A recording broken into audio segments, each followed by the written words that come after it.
but until that period of about a week to 10 days where it really escalated, you couldn't believe that this was a reality. In our building, which predominantly at risk was our main site in Moorhead, it's everything. Do our boilers still work? Because we're still talking about a time of the year that's very cold. As important, do your sewer and water supplies work?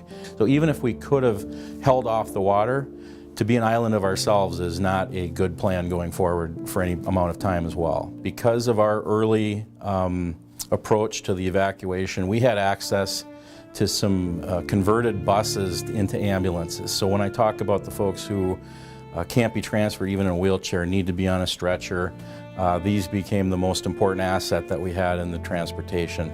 When the hospitals decided to move, I can tell you, I don't think we would have had access to those. So that is really the fear I have going forward, is there isn't enough of those assets.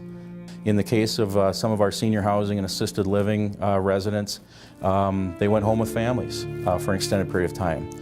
And so what was hopeful was 3 or 4 days became 10 days plus.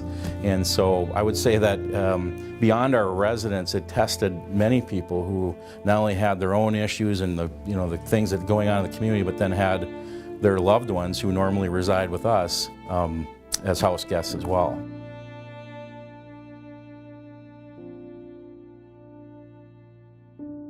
In terms of total cost, I can't even put a price on it. Just the transportation alone had to be hundreds of thousands of dollars. For the state of Minnesota, I'm sure well into the millions in terms of total costs.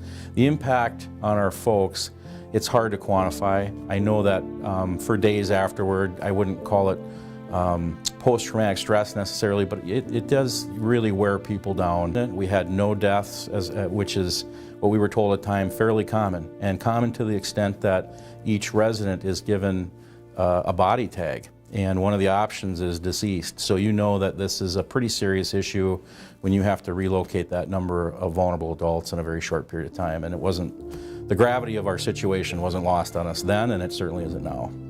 Because even for a period of 8 to 10 days, people really get nervous. Am I going to be able to come home?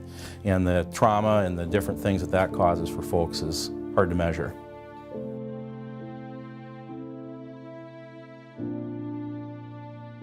Flood protection, it means a sense of comfort, not only for those of us that live in the community, live in our communities, but who work here as well. And not having to continually, every spring, look over your shoulder. Are we going to have a slow thaw this year? How much snowpack do we have? Are we going to get a spring rain that's going to create problems we didn't see coming? And so, even on the years where you don't think you're going to have a problem, it's always something in the back of people's minds. I would say, as much as I commend all of the work that's been done, particularly on the Moorhead side, I think everybody in the community feels strongly that we need something more permanent.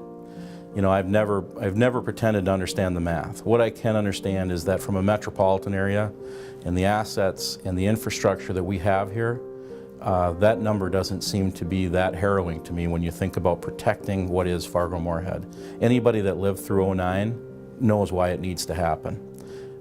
But it's such a necessity to make sure that we've protected the greater good that's at play here. And if we can do that and try to meet the needs of the folks that we're impacting upstream, I think we'll find a happy place to be with this. But certainly the rural areas are the fabric of what makes up Fargo-Moorhead. Anybody that runs a company knows that you do a lot of things you don't like doing because it's for the greater good. And yeah, it's expensive. Yes, there's folks that are going to be on the wrong end of it. None of those things can be avoided, but it's still the right thing to do.